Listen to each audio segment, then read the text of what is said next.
live therefore in a time that is paving the way for the coming of this person called Dajjal. Dajjal literally means the liar, the deceiver. And this deceiver cannot deceive people so perfectly until a road or an environment has been prepared for his coming. He can't just go in like that. It has to be prepared. Just like the road for atheism was prepared in the 17th century when the Church of Christ fell. People didn't, trust the church anymore. So people like Darwin, Charles Darwin, and other physicians and theorists, they came up to say there's no God. And suddenly now it's atheism. Just like they paved the way for homosexuality to be accepted. When you don't believe in God, you don't believe in a soul, you're just like an animal. So they said, well, animals are gay as well. We've seen monkeys do it like that. So why don't we just be like them? They paved the way. They set the pace. And then all these other catastrophes come along. Dajjal requires that the environment has to be set up for him. And with all this Dajjal, this era of deception we live in today, you look at the media and you don't know what to believe anymore. You trust Al Jazeera, then the next day you see something, you think, oh my God, can I really trust them? You trust another media site, and then next day something kills you. And where do you go? Media is the most powerful tool today that has ever existed. The most powerful. And we do not live in a world of wars with weapons anymore. It is a war of ideology and media. Media. Deception upon deception upon deception. For Rasul sallallahu alayhi wa sallam tells us, what will you do when Iraq is denied its currency? What will be your state and what will you do when Sham, when its currency is denied? And what will you do when Egypt, its currency will be denied? And you return to where you began in the first place. What does this mean? When Iraq is denied its currency, when a country falls, its currency falls as well, doesn't it? And you no longer deal with its currency. Another currency replaces it. Rasul sallallahu alaihi wasallam, or the narrator of this hadith, the Rasul sallallahu alaihi wasallam was asked, how will it fall? And he said, by foreign intervention.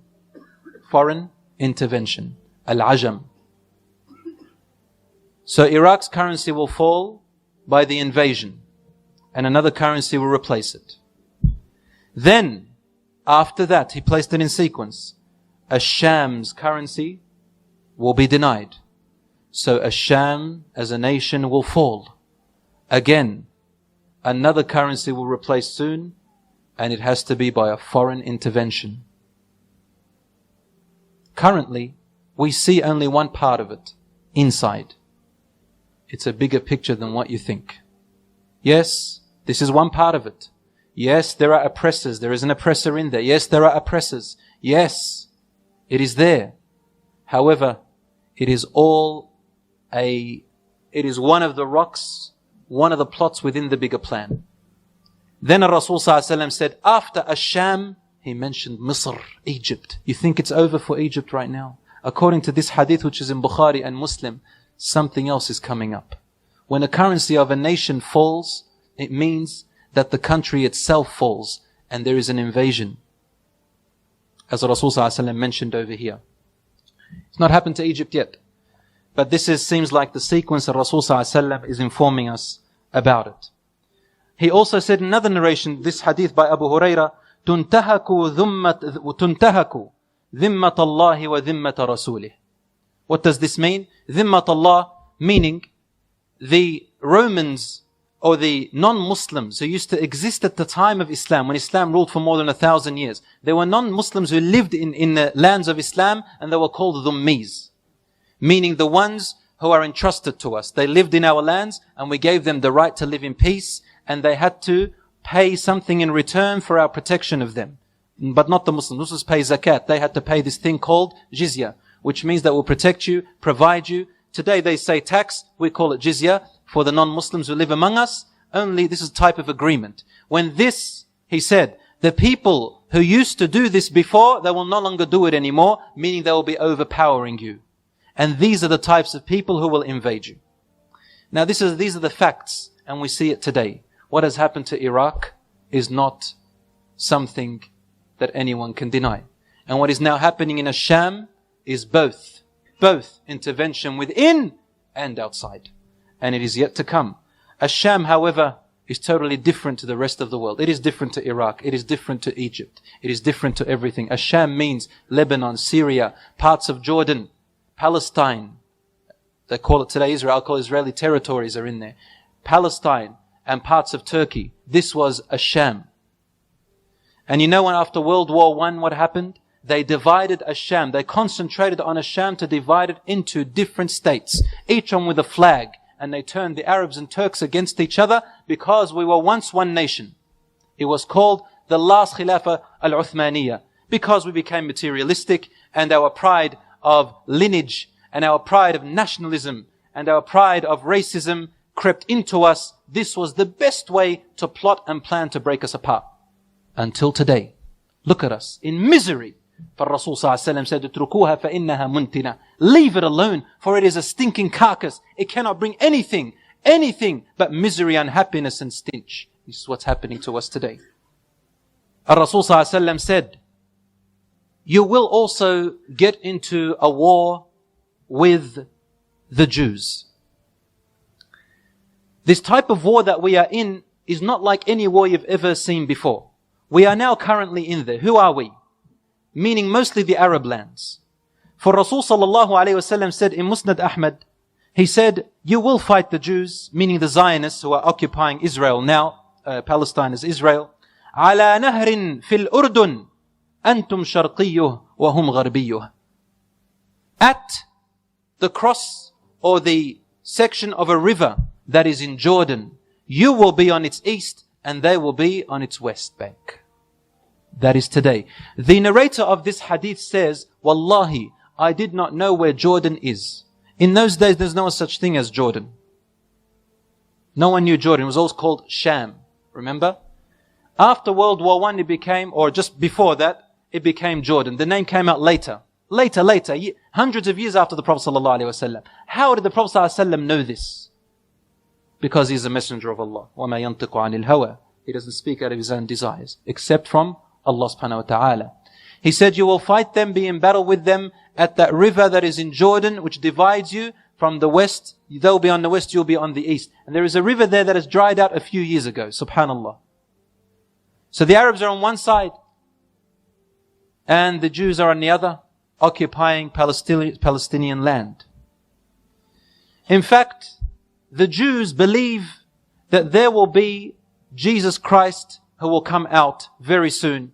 And the Christians believe that Jesus Christ will come again.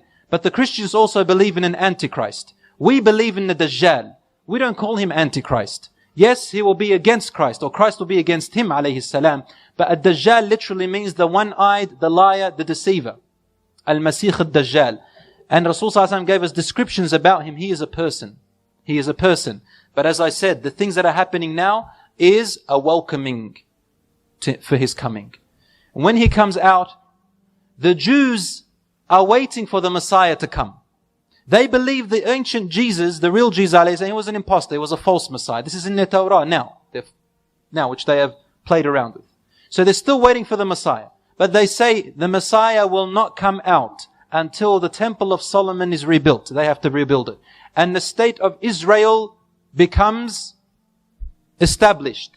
And the word of God, meaning the religion of the Israelites, of the Torah, is practiced throughout the world. That's what they said in the Torah. Then the Messiah will come out. That's when the Messiah will come out. The Christians, they say, there will be an Antichrist, who is the Dajjal, and then Christ will come out again. So they're very close to the Muslims. But Rasul ﷺ stood up and he said, I will tell you, every prophet that came to his people, he told them something about the Dajjal. But I will tell you something about him that no other prophet has ever told his people. And he began to describe so much about his features. You can read about it in Sahih Muslim or Sahih Bukhari. There's so much description about him for the lack of time now. But this is what he said.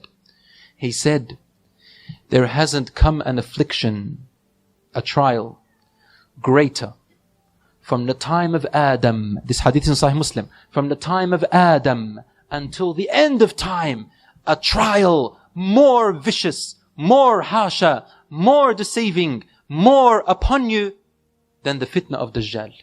If he comes out at a time when I am with you, he is released when I am with you, then I will be the guardian to protect you from it. I take it upon me.